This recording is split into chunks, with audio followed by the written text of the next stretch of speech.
dalam tamadun Mesopotamia, dari segi teknologi, mereka menggunakan sistem nombor berasaskan 60. Maksudnya, tamadun Mesopotamia telah memperkenalkan sistem nombor berasaskan 60. Okey, mereka membahagikan masa kepada 60 minit. Bermaksud mereka telah membagikan 1 jam bersamaan dengan 60 minit. 1 jam, 1 hour is equal to 60 minit. So, tamadun Mesopotamia adalah tamadun yang memperkenalkan sistem 60 ni. Sistem nombor berasaskan 60. Okay. Mereka juga telah menggunakan kalender apa? Kalender 12 bulan. Maksudnya, dalam 1 tahun ada 12 bulan. Okay. From January to December, we have 12 months. Okay. So, dalam tamadun Mesopotamia, mereka telah memperkenalkan kalender 12 bulan. Okay. Kemudian mereka juga telah mencipta kertas daripada apa? Daripada papyrus. Okay. Papyrus ni adalah sejenis tumbuhan ataupun pokok yang digunakan untuk menghasilkan kertas. Okay. Kemudian mereka juga mencipta apa? Mencipta sistem tali air. Okay. Mereka ada sistem tali air, roda, sauh, bajak dan emas. Okay. Ini adalah kalender zaman Babylon. Dia berbentuk bulat sebenarnya. Dia telah diukir di atas batu. Kalender ini mengandungi 12 bulan. Dan ini pula adalah ilustrasi ataupun kita panggil sebagai ibarat ilustrasi sebenar lah, gambar. Okay, gambar yang menunjukkan kalender pada zaman tamadun Mesopotamia. Okay, bagaimana kalender dalam tamadun Mesopotamia? Okay, ini adalah yang dijumpai dalam zaman Babylon, pada zaman Babylon ataupun pada kerajaan Babylon. Okay. Jadi mereka telah mencipta kalender 1 tahun bersamaan dengan 12 bulan, dan juga mereka juga telah mencipta sistem nombor yang berasaskan 60, di mana mereka telah membahagikan masa. Okay, membahagikan masa 1 jam bersamaan dengan 60 minit. Okey, ini adalah sistem tali air yang digunakan dalam tamadun Mesopotamia, di mana sistem tali air ini adalah merupakan sistem yang mengelilingi. Okey, sistem air ini adalah sistem yang mengelilingi kawasan penduduk, kawasan rumah ataupun kawasan penempatan. Tujuannya adalah untuk penduduk mudah untuk mendapatkan air, kemudian untuk kemudahan tanaman, untuk kemudahan pertanian, dan sebagainya. Okay.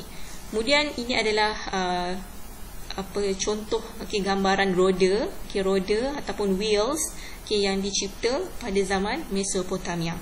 Jadi ini adalah sumbangan tamadun Mesopotamia dari segi teknologi. Kemudian kita beralih kepada tamadun Mesir Purba. Kemajuan dalam bidang matematik, mereka maju dalam bidang matematik. Kemudian mereka maju juga dalam bidang geometri dan juga perubatan. Jadi sistem perubatan yang ada pada hari ini, sistem medical yang ada pada hari ini, kebanyakannya adalah berasal daripada asal usulnya adalah daripada tamadun Mesir Purba. Mereka memperkenalkan berkenaan dengan segala hal perubatan, kemudian matematik, sistem matematik, hal-hal ataupun ilmu-ilmu yang berkaitan dengan matematik, geometri dan sebagainya. Kemudian mereka juga membina terusan dan perparitan. Ini adalah untuk tujuan pertanian. Kemudian mereka juga tamadun Mesir Purba juga menggunakan kalender tahunan, iaitu 365 hari. Bermaksud 1 tahun ada 365 hari. Jadi dalam tamadun Mesir Purba lagi mereka sudah menggunakan kalender tahunan yang mempunyai 365 hari dalam setahun. Kemudian tamadun Mesir Purba juga merupakan masyarakat terawal Okay, masyarakat terawal yang apa? Masyarakat terawal yang menulis dan juga menyimpan rekod, menyimpan rekod sesuatu peristiwa. Mereka menyimpan rekod tentang hal-hal agama, okay, tentang hal-hal negara, tentang hal-hal kerajaan dan sebagainya. Okay. Kemudian mereka juga menghasilkan kertas yang dipanggil sebagai papyrus. Okay. Sama juga dengan tamadun Mesopotamia. Okay. Mereka buat kertas, mereka cipta kertas yang dikenali sebagai papyrus, dan mereka telah mencipta dakwat hitam. Okay. Maksud dakwat hitam ini adalah ink lah. In English we call ink, ink, I-N-K. Untuk apa? Untuk tujuan menulis. Okay, untuk menulis.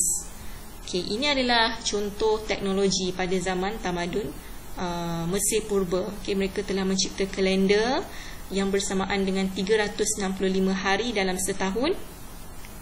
Kemudian mereka telah mencipta tulisan. Okay, tulisan mereka sendiri, okay, yang terdiri daripada simbol-simbol. Ini dipanggil sebagai tulisan hieroglif. Okay. Dan mereka juga telah mencipta kertas, mencipta kertas yang dikenali sebagai kertas papyrus, dan juga mereka telah mencipta dakwat, dakwat hitam, dan sebagainya lah. Okay. Ini adalah contoh teknologi yang telah ada pada zaman tamadun Mesir Purba. Okay, yang pada hari ini kita masih gunakan, gunakan lagi dia punya teknologi dia. Antaranya adalah kiraan 1 tahun bersamaan dengan 365 hari. Kemudian kita telah gunakan teknologi kertas, okay, sistem apa, dakwat, dakwat ataupun ink ini memang kita masih gunakan lagi. Okay, dan mereka telah melopori lah. Okay, mereka adalah pelopor ataupun mereka adalah masyarakat terawal yang menggunakan kertas papyrus dan juga dakwat hitam. Begitu juga dengan kalender. Dan mereka juga adalah masyarakat yang terawal yang menulis, yang mula menulis. Okay. Kemudian kita pergi pula kepada tamadun Indus. Okay. Tamadun Indus pertama, mereka telah mencipta sistem menyukat berat dan sukatan. Maksudnya mereka telah mencipta alat penimbang lah. Okay. Alat penimbang. Okay. Kemudian mereka juga telah membina kota yang sistematik dan terancang, mengikut grid yang tepat. Adanya sistem perparitan dan pembentungan. Okay. Kemudian mereka berkebolehan mencipta tembaga, gangsa dan timah. Mereka juga mencipta kalender tahunan 365 hari, sama dengan tamadun Mesir Purba, dan mereka juga mencipta kertas. Okay. Apa yang paling menarik dalam tamadun Indus ni, mereka telah membina kota, membina sebuah bandar yang sistematik mengikut ukuran yang tepat. Okay, contohnya kota Mohenjo-Daro. Kota Mohenjo-Daro adalah salah satu bukti di mana mereka sudah mempunyai kemahiran yang membuat sistem bandar yang terancang. Okay, ini adalah batu bata yang mereka telah cipta sendiri, yang mereka telah hasilkan sendiri mengikut ukuran yang tepat. Okay, mereka telah menghasilkan batu bata. Okay. Selain itu, mereka juga dalam tamadun Indus mempunyai sistem peparitan dan pembentungan. Okay, ini adalah contoh parit, parit yang mereka cipta dalam tamadun Indus. Okay, salah satu tujuan dia adalah untuk mengairi kawasan pertanian, okay, mengairi kawasan tanaman, okay, dan juga untuk memberi sumber air, okay, sumber bekalan air kepada penduduk tempatan. Jadi sistem peparitan ini dia mengelilingi kota lah, dia mengelilingi rumah, okay, rumah-rumah penduduk awam. Okay. Seterusnya kita beralih kepada tamadun Huang He. Okay, tamadun Huang He, apa yang paling menarik, mereka menghasilkan benang sutera. Okay, ini adalah teknologi yang paling menarik dalam tamadun Huang He. Okay, kemudian mereka mencipta peralatan daripada kayu, besi dan juga penciptaan wang shilling. Okay, mereka sudah cipta, okay, pada tamadun Huang He lagi mereka sudah cipta wang shilling.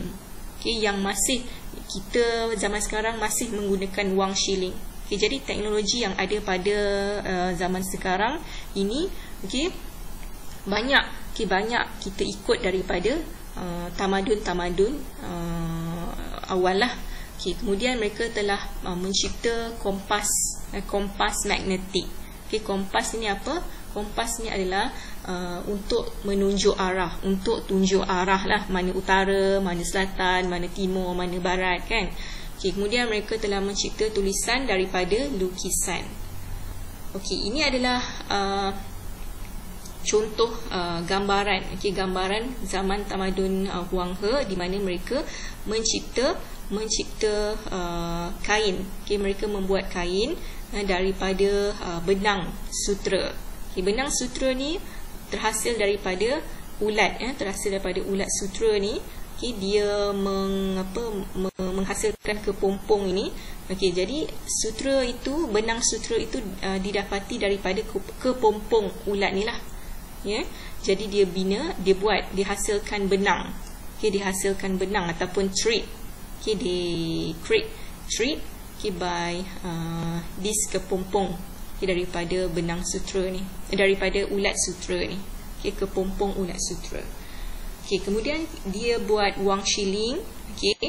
Pada zaman tamadun Huang He, mereka telah buat wang shilling. Kemudian mereka sudah cipta kompas magnetik, dan juga mereka ada juga mencipta kertas. Ini adalah gambaran lah bagaimana mereka memproses kertas. Jadi untuk hari ini setakat itu saja berkenaan dengan teknologi yang telah ada daripada zaman tamadun Mesopotamia, Mesir Purba, Indus dan juga Huang He. Jadi saya harap nanti kamu dapat buat latihan yang saya berikan di Google Form. Sekian untuk pembelajaran hari ini. Assalamualaikum warahmatullahi wabarakatuh dan selamat sejahtera.